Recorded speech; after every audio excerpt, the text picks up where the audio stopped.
মানে ঈদের আনন্দ যেমন হয়ে গেছে। আল্লাহু আকবার, আল্লাহু আকবার, লা ইলাহা ইল্লাল্লাহু, আল্লাহু আকবার, আল্লাহু আকবার, ওয়ালিল্লাহিল হামদ। ঈদ মুবারক, ঈদ মুবারক, ঈদ মুবারক।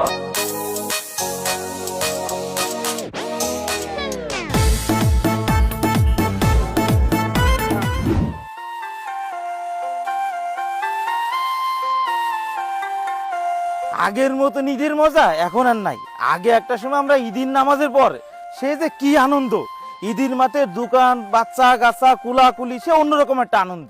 আর এখন কোনো দোকানপাট নাই, কুলাকুলি নাই, বাচ্চা গাছা নাই, মানে কোনো মজা নাই। ঠিক বলেছেন ভাই, আগের মতো ঈদের মজাটা নাই।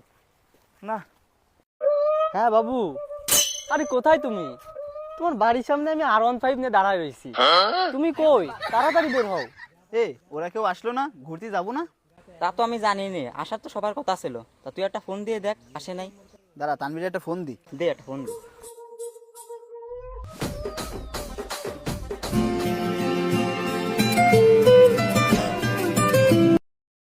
হ্যালো, কই তুই? তোরা কি ঘুরতে ঘুরতে যাবি না? কখন ধরে সে বট গাছের তলায় বসে রয়েছি, তাড়াতাড়ি আয়। আরে দূর বেড়া, ঘুরা দেখতেছে, ঘুমের জ্বালায় বাঁচতেছি না। তোরা যা, আমি যাবো না। ঘুমাচ্ছিস মানে? তা তুই এই কথা আমার আগে বলবি না? তাহলে আর তোকে সাথে ঘোরার প্ল্যান করতাম না। থাক তুই বাড়ি, ঘুমায়, আসা লাগবে না। তানভীর তো আসবে না। না আসলি আর কি আর আর তাহলে দে রিফাতের একটা ফোন দে, রিফাত তো যাচ্ছিল আমাকে সাথে। দাঁড়া, দেখতেছি। আচ্ছা বাবু, 1 মিনিট দাঁড়াও। হ্যালো। হ্যাঁ বন্ধু। হ্যাঁ, কই তুই? ঘুরতে যাবি না? বন্ধু, আমার তো শরীরের অবস্থা ভালো না, পেটে মেলা ব্যথা করতেছে। আজকে সারা দিন ঘুমাবো বন্ধু। রাখ রাখ, তোকে কারো যাওয়া লাগবে না। রিফা তো ঘুরতে যাবে না। কেউ যাবে না? না। তাহলে একটা কাজ কর, কেউ যা লাগবে না, তুই তোর মতন বাড়ি চলে যা, আর আমি আমার মতন বাড়ি চলে যাই। আচ্ছা, তাই কর। হবে না, যা। যা।